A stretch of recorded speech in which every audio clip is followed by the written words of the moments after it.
credible sources, including former high-ranking intel officials, have corroborated to our next guest that the U.S. military is in possession of at least a dozen alien spaceships. A dozen. And reportedly, both our government and private aerospace companies are trying to reverse engineer the ships. One source even said, we're trying to fly these ships. Let's bring in Michael Schellenberger, the founder of Public on Substack. So what are these sources telling you? We got 12 ships. What do these suckers look like, Mike? Good to be with you, Jesse. Yeah, I mean, the descriptions range from the classic disc shape to the triangular shape. To another person described one of the ships as sort of a modified Huey helicopter or deep sea submarine.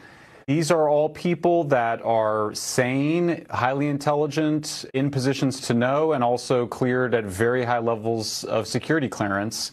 They were very anxious in speaking with me.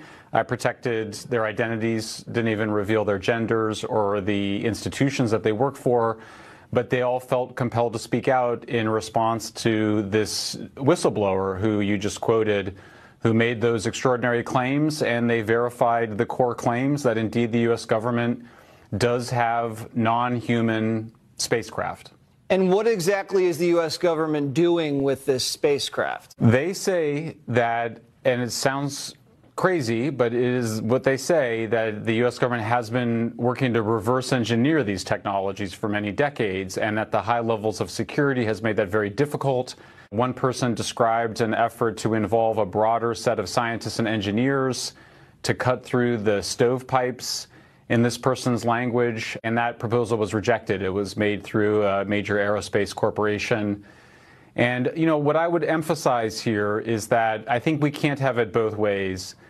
If you think there's nothing there, then you should have no objection to Congress representing the American people and finding out. The claims are that these are real objects and that they exist at military bases and with military contractors.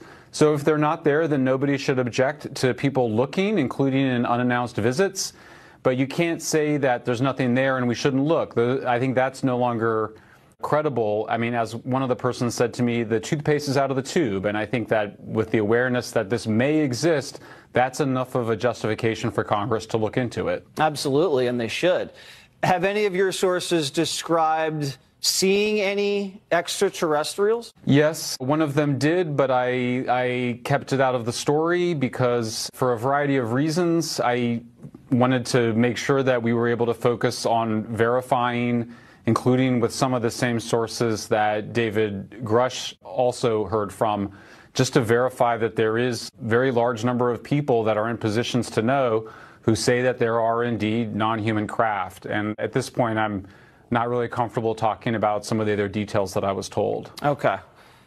And it's not James Carville, it's actual extraterrestrials? Yeah, I mean, it sounds absolutely crazy. And by the way, I should say I continue to keep an open mind in both directions. I think everybody should. I think what's changed here is that you have a growing number of people who say this has gone on for long enough. We should not be subject to rumors. We are a democracy. We have control of our military and our intelligence agencies. And if they are hiding something from us, we need to find out. We're big boys and girls, and it may be shocking, the information, but it's our right to know that information. It should not be held from us.